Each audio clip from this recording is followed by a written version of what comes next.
If you're a creative professional and you're on the market to buy a new iPad, I promise you, this iPad comparison will be the most useful to you. Zero specs, zero benchmarks, only the screen real estate. Because I realized that there is no proper video that compares how much useful space we get in this or that app depending on the iPad model. And believe me, you'll be surprised. We shall go through 10 popular apps, check iPadOS capabilities, and by the end of this video, I hope you'll know which iPad you need. It's Alex here, welcome to the Geeks table, and let's start. So here at my table I have 4 tablets right now. The iPad mini, the iPad 10 Gen, the iPad Pro 11-inch and the iPad Pro 12.9. I don't have the iPad Air, but in terms of the screen it will be the same as the iPad 10 Gen. In most of the cases, but I'll get back to it. Before we go into apps, let's talk about possible screen spaces. Every iPad has a default resolution, but some of them have a mode called More Space. So if we take this iPad Pro 11-inch and then open the settings, then in the screen settings, we would find this. And after choosing this option, we're getting a higher resolution with more elements present on the screen. Have a look. Here's the default mode on the right versus the More Space mode on the left. And basically, if you're a creative professional, you might want to have this More Space mode always turned on. But unfortunately, not every iPad supports it. Basically, it's any 11-inch iPad Pro, the 12.9-inch iPad Pro with M1 and above, and an iPad Air with M1 and above. All other iPads will have only the default mode. So today we'll be looking at 5 types of screen space. A-View, iPad Pro 12.9-inch More Space mode, and it applies to these models. B-View, iPad Pro 12.9-inch default mode, and it applies to these models. C-View, iPad Pro 11-inch More Space mode, and it applies to these models. Then we will have D-View, it's an iPad 10 Gen default mode, and it applies to these models. And finally the E-View, it's the iPad mini default mode, and it applies to itself. In the description to this video, you'll find a link to a PDF that contains screenshots with all the apps and all the screen sizes. So you can print these, cut them out, and literally see if this can be useful for you. It might be tricky with the 12.9-inch because it's wider than the A4 paper, so you may have a cut-off print. I created this PDF because for many of us it's impossible to try the device before buying, and even if we have access to the Apple Store, many of the apps there are usually outdated or not even installed. But here I have everything installed and updated, so let's start with the video editing and let's launch the Luma Fusion. This video editing app has the best support for all possible screens, and the key thing here is the ability to resize the windows the way you need. This allows you to allocate the space to the area that is most important to you. Let's say you're working on just 1 or 2 tracks, then you can shrink the timeline down and have a bigger preview. If you need a bigger timeline, no problem, you can expand it. So I'd say that you need to understand your current requirements. Let's go one by one. So the A-View will give you lots of real estate, and as I said, you can change anything here. So you need a bigger preview, here you go. You need a bigger timeline, there you go. So with what I call a comfortable working space, I could see maybe like 9 tracks without vertical scrolling, and that's fine. So with the B-View, we can also adjust it. Let's try to adjust to the 9 tracks. So yeah, we can definitely do that, but the preview got quite small, as you can see. So if we wish to increase the preview, I would say something like this to a more comfortable size, we will end up with the 6 tracks without vertical scrolling. So with the C-View, we can still get the 6 tracks visible, but I wish to make the preview a tiny bit bigger just to my preference. So I end up with only 5 tracks visible. Now moving to the D view, and here we still have more or less 5 tracks, but I still wish to keep the preview quite big, so now I have only 4 tracks. But yeah, we can make it a tiny bit smaller to have the 5 tracks, and that's fine. With the E-view, it's tricky. Oh boy, we have just 3 tracks available without vertical scrolling. But hey, it's still workable, and knowing this quite small size, we can still resize the preview if we don't need it, and we have quite a lot of tracks without vertical scrolling. So I guess you wouldn't throw a huge project on an iPad mini, right? So this one is quite fine. So this was LumaFusion. Let's move to DaVinci Resolve. Finally, a desktop class app available for an iPad. If you have an iPad on M1 chip or above, then you're good. But all other apps like this iPad 10 Gen or this iPad mini will have limited functionality.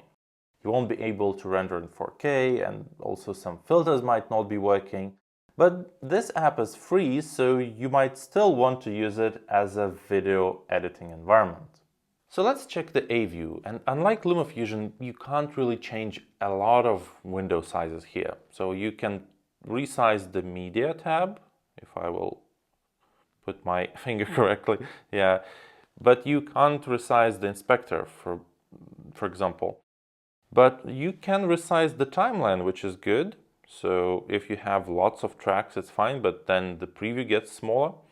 And also, otherwise, the preview gets bigger, but the timeline tracks are quite small. But still, it's nice. However, if we switch to the color tab, the things there, well, not so good. I mean, in the A view, in general, it's okay. The preview just got a little bit smaller, but we still have our nodes, which are resizable, if I will find the right spot, yeah. So it works. Below we have the gallery, which is not resizable. We can hide it, but still, we can switch to this view, by the way. And below are the instruments, which are not resizable as well. Surprisingly, in the B view, the window looks exactly the same. So it means that DaVinci doesn't care about the mode, more space or default, no difference. And it tries to utilize all the available pixels that it can. So for example, if we switch back to the Cut tab, you see that we still have a big preview and lots of tracks, and we can still resize it. So yeah, that's actually good news. With the C view, it becomes a little bit more tricky. We still have our Cut tab here, which is fine, so big preview, and we can resize our timeline to have more tracks. So yeah, it's workable. But when we switch to the Color tab, the preview becomes so tiny, and we're supposed to color grade here. Moving on to the D view, and here I would like to show it side by side with the C view. And what you will notice right away is that the views are exactly the same. But this is the iPad Pro with the more space turned on, and this is the iPad 10 Gen, which doesn't even have the more space mode.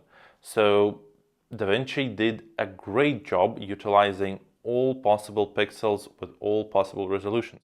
I wonder why Apple wouldn't do that. Probably they want you to buy a more expensive tablet.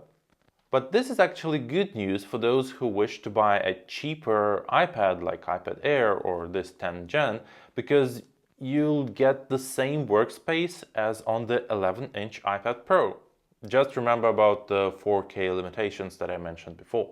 So, because DaVinci does its black magic to the screen, in the E-view it doesn't look that awful and limiting, especially knowing that we can resize the timeline if we need and increase the size of the preview if we need as well.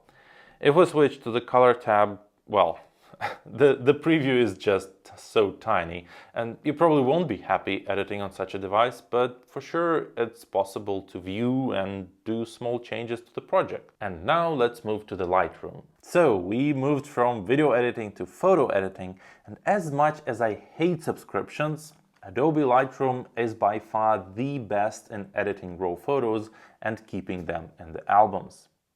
Let's switch to the A view. And the first thing that we will notice is that we cannot expand all the tools, as I said. So once we click on the other tab, the previous tab gets closed. So we basically cannot benefit from a bigger screen. We just have a huge preview and just one menu open. Once we switch to the B view, we would notice that the preview ribbon and the menu got slightly bigger, but the preview is still the same or almost the same. If we switch to the C view, I actually do enjoy this screen size here. We don't have unused space above and below the photo. Everything is reachable with the thumb, and if we need to edit a vertical photo, I think I had one here, yeah, like this, so we can just rotate the iPad, and here we have all the tools and the vertical photo as well. The D view may also be a good to-go solution since we have enough space for everything. So even the Effects tab, which is the tallest one, we can get to all the controls without any vertical scroll.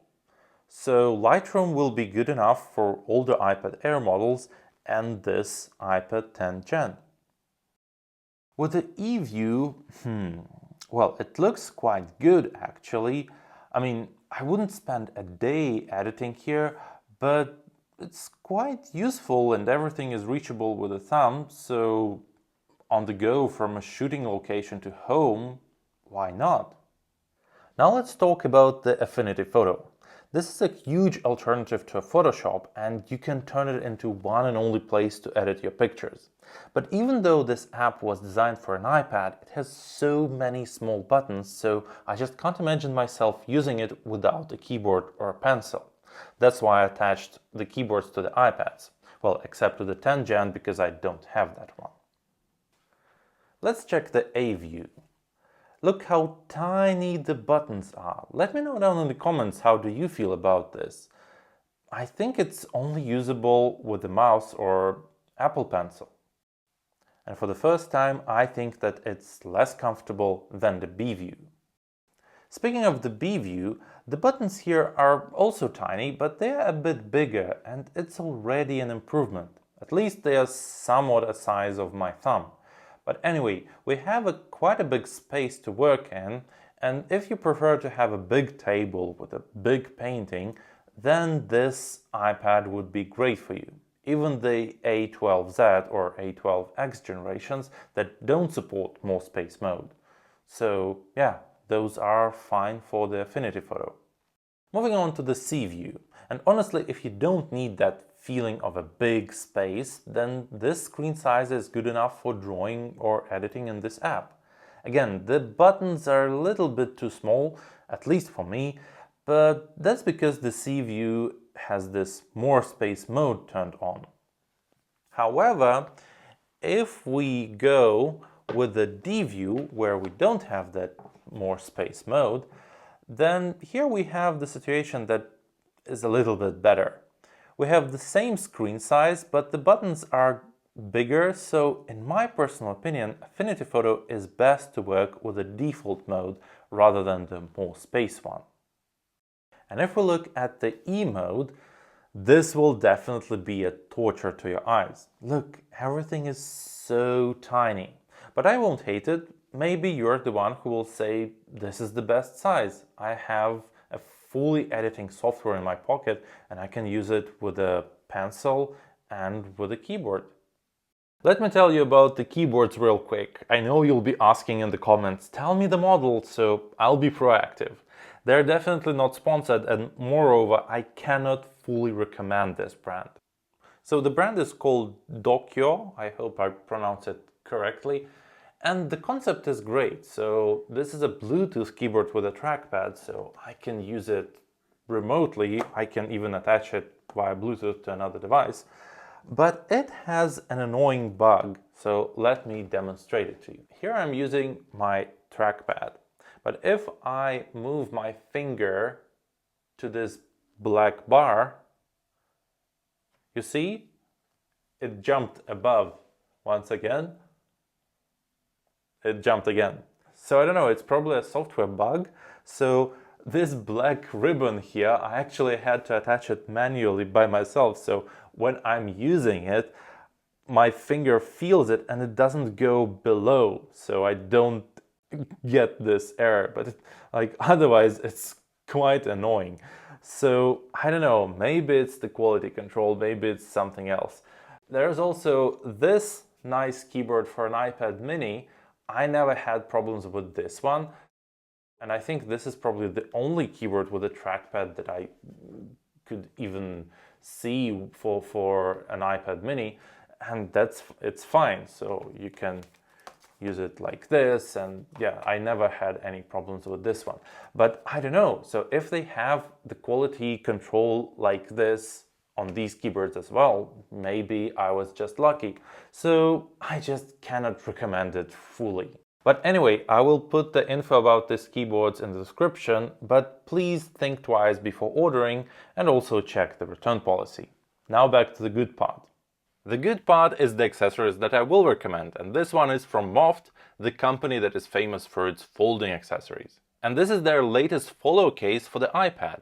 It does the main job, so it protects the back and the screen from the scratches, but the trick is in its folding capabilities. It can literally elevate an iPad above the desk. Aside from watching videos, the main improvement for me was the video calls. Now I can look at another person in a natural angle. But if you're looking for something more casual, there is a case from ESR. This one will protect every side of the tablet, even the edges. And if you have an Apple Pencil, this case will have it covered. Literally. It does the standard angles, of course, so you're not losing anything here, but more importantly, you can do this. So you get 2 more angles. Or if you still need the case but you don't need the cover, you can just detach it and take the iPad. Oh, and by the way, I'm a huge fan of their screen protectors. Nothing special about the protectors themselves, but they include a guiding frame, which makes it so easy to install. And if it won't work for the first time, an extra protector is always included in the box. All the non-affiliated links will be in the description, and now let's go back to the apps. My personal favorite editing app is Pixelmator Photo. It's not as advanced as Affinity Photo in some cases, but it has lots of smart features to enhance your image. And I'm a big fan of their desktop app as well. Oh, and unlike Lightroom, it keeps multiple tools expanded so you can benefit from a bigger screen.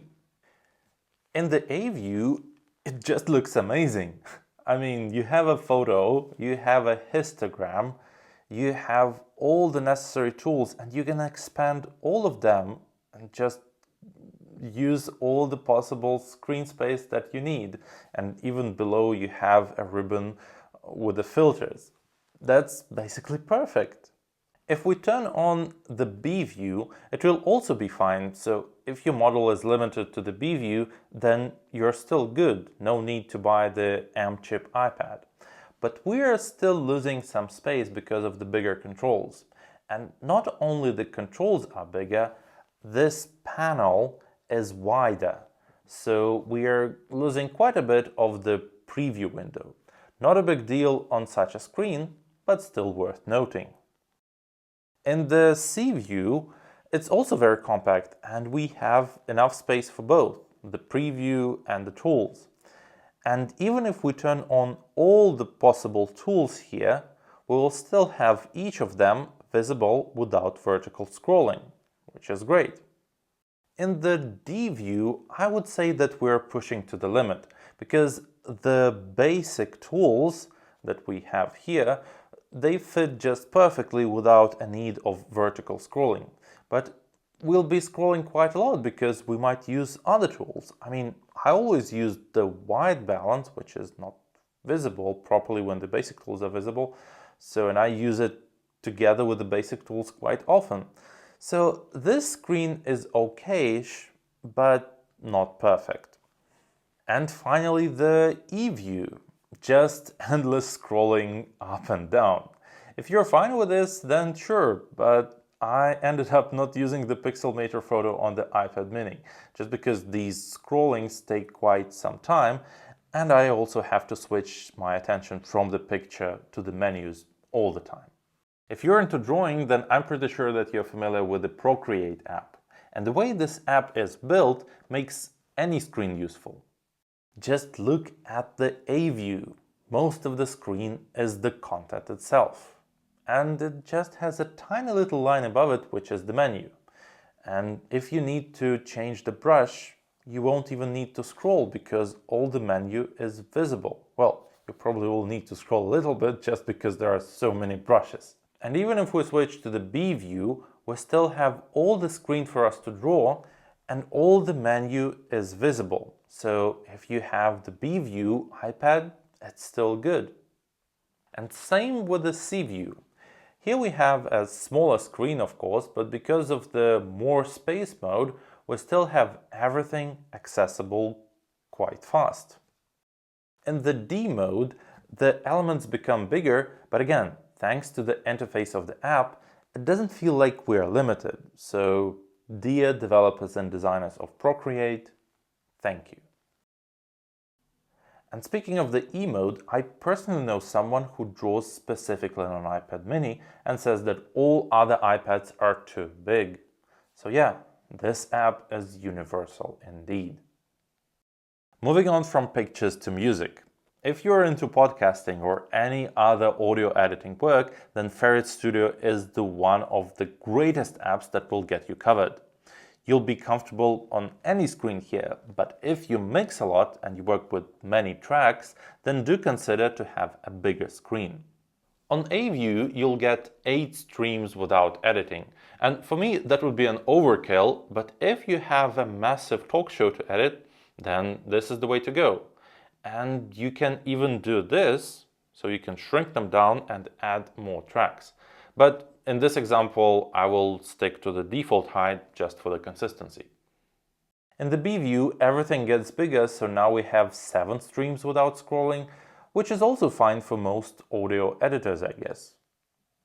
Switching to the C view, we're able to operate only 6 tracks without scrolling, and in the D view, only 5. Don't get me wrong, we can create more, we'll just have to vertically scroll all the time, which sometimes is not so convenient. In the E view, we'll have only 4 tracks fully visible, well, almost 5, and if it's 3 hosts with some background music and some sound effects, then congratulations, you can edit a podcast on an iPad mini. For all the software developers out there, we have a nice app simply called Code. And here I guess it's the same as with all other developer machines. The bigger is the screen, the better. Look at the A view. A huge screen, lots of information visible, and if you're the one who likes to write something in one line, you'll be able to see that in full. 158 symbols per line here. Moving to the B view, we'll be losing quite a bit of that screen real estate. Now the line width will be 132 symbols, but that's still fine for most of the projects. And funny enough, in the C view, the available width is 136 symbols, so a tiny bit more than in the B view. In D view, it's only 110 symbols wide, but I know some companies who have 80 symbol rule or 100 symbol rule, so even that might be enough for some developers. And in the E view, it's 107 symbols per line. Not sure if such screen is suitable for coding, but you can definitely view it and do simple edits. My favorite app for taking notes is OneNote from Microsoft. It has simple interface, it has great pen support, and I can view my changes on a phone or even on a desktop. The size on an iPad Pro 12.9 inch is almost the same as the A4 sheet of paper. So when using this iPad, you will feel as if you're writing on a real A4 paper itself. Changing from A view to B view will have a minimal impact. Just the menus will change a bit, but the canvas will still stay the same. The C view is fine. I think I'd use it in the full screen just because I don't need these tabs to occupy the precious screen space. The D view is a bit limited, so it won't even show the full menu here, only this section level, and some buttons will be hidden by these 3 dots, but in all other views they're shown in the menu. Even the E view can show them. Here they are. And seriously, an iPad mini with the OneNote can be a great scratch pad. It's tiny, but I can increase the scale and take the notes easily. So if you enjoy writing huge schemas, then the iPad Pro 12.9-inch will be great for you. If it's some quick notes, then the iPad mini. And if it's a little bit of both, then the iPad Air, iPad 10 Gen or the iPad Pro 11-inch. Lots of people spend days in their mail apps, and for some of you I'm pretty sure it's the main app to do business. So let's have a look at the default mail app. The app has 3 tabs with mailboxes, list of mails, and the current email. I decided to show you my junk, sorry. With A view, you'll have the biggest space possible, so, well, no surprise here. With B view, it will be bigger, but you'll still be able to have all 3 tabs open. In the C view, it's also a comfortable experience. We have enough space for the mails, for the selected mail, so yeah, this one is quite nice. But in the D view and E view, this tab will hide itself as soon as you select the next email, just because the space is quite tiny. And before we wrap it up, a few words about the Splitview. Splitview is the mode that allows you to launch 2 apps at the same time on one screen. So when you split the screen in half, then it's fine. Any of the views will give you more or less the same experience. But if you decide to shrink one of the apps to its minimal width, like this, let me do it across all the views, then the things become more different. In the A view, it's perfect. The small app occupies less than a quarter of the screen, it looks tiny, and we can still work on the bigger app. In the B view, it becomes quite bigger, still okay because we have a huge screen, but already quite big. And by big, I mean wide. It's between a quarter and a third of the screen. In the C view, the feeling is somewhat similar. The smaller app is not that huge, but it's still quite wide. I wish I could make it like a bit more narrow, like this. But once we move to the D view, oh boy, it's literally 1/3 of the screen. So you really have to think twice if you wish to share your precious screen size with some other app. And finally, the E view. The smaller app occupies the third of the screen, but it actually is more narrow than in the D view. Let me bring the D view here so you could see. So, oops, roll back.